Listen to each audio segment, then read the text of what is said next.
In this video, we're going to talk about choosing safe passwords. Choosing a safe password is one of the most important things you can do for your accounts. You don't want to have a password that is really easy to guess or to ruin what is already on your established account. First, let's look at the anatomy of a safe password. First of all, it will be difficult to guess. It will be 12 to 16 characters long. Now, I know for a lot of people that is a lot. A safe password also includes letters, numbers, and symbols. As far as letters, it's always best to have both capital and lowercase letters in your password. For numbers, they are used to replace letters. You can replace certain letters of the alphabet with numbers, which looks very similar to those when typed on the screen. For example, 3 can replace the letter E, 4 can replace A, and 7 can replace the letter T. There are also other numbers that can be used to replace letters as well. For symbols, you can use them to replace letters and numbers as well. You can replace the number 1 with an exclamation point. You can replace the letter A with an @ symbol. You can replace the letter S with a $sign. Here are some good practices for creating safe passwords. You want to mix up passwords with numbers and symbols. You don't want to just use words from the dictionary straight out in your password. You can use words from the dictionary if you mix them up with numbers and symbols to replace certain letters, as we just went over. You want to change the password occasionally. The more often you change your password, the harder it will be for a hacker to be able to hack into your account. You don't have to change it a lot, but changing it at least once every couple of months is usually a good practice. You also want to use multi-factor authentication.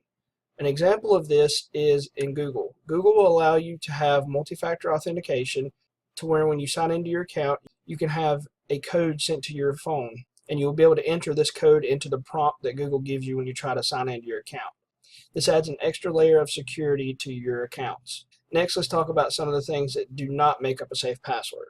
Giving out your password is definitely a bad idea. If you have to give out your password for whatever reason, and it's to somebody you trust, make sure to change the password first, let them get into the account to do whatever they need to do, and then change your password back to something different so that they don't have your password. You should also not use personal information as your password. Using your name, your birth date, your phone number, your street address, any of those things are usually easy to guess for a hacker, so you never want to use those. You also do not want to use the same password for all of your accounts. A good example of how this can come back to bite you is if you give out your password to someone and you have that same password for multiple accounts. If this person turns out to be somebody you don't trust, or let's say they get hacked and your password is somehow on their computer, then they can possibly get into all your other accounts. You also do not want to display the password where people can see it. If having a secure password is the route you choose to go, you may not always be able to remember the password and you will want to write it down.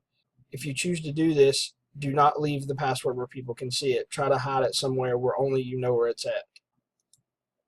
Now, for those of you who have watched this video and would like to create a secure password, but you're not sure how to create one exactly, there are password generators out there for you. There are many out there. My favorite one is the one here on the screen, passwordsgenerator.net. So for the next part of this video, we're going to go to that website and I will walk you through the steps on how to generate a secure password. Here at the top of the window, you will notice we are at passwordsgenerator.net so that I can show you the secure password generator I use the most. This is a password generator that I use for my clients and any other time I need to create a password. I always want to create a secure password. Here first, you'll notice password length. You have choices from 6 characters to 23 characters. You never really need anything stronger than a 16-character password unless you're wanting to be very, very secure and probably working with government documents. 6 characters for a password is not a very good idea. The thing you need to remember is sometimes some systems will only allow you to have so many characters.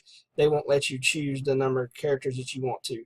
So if they have a character range that doesn't go as high as 16, then whatever the highest length it is, that's the one you need to choose because that guarantees the security of your password. So we'll choose 16. Now you have several different choices. Include symbols with examples here, include numbers with examples, include lowercase characters, include uppercase characters, also with examples, and then you have ones that you can exclude. Some systems will not only have a character limit, they will also limit the type of symbols or the type of characters that you're allowed to choose. So for this example, we'll just remove the exclude similar characters. We'll click on generate password. and here's the password that it generated for us. And all you would need to do is click and drag across it to highlight it, and then you can right click and copy, and then now you'll have your password that you can use wherever you need to use that. Thank you for checking out this video. If you have any questions or comments about the content of this video, please feel free to comment below. You can also go to our website, utechtraining.com, and go to our contact form to leave us questions or comments there as well. Please like our video and subscribe to our channel if you have not already, and feel free to share our videos with anyone you know who would benefit from the content presented. Thank you.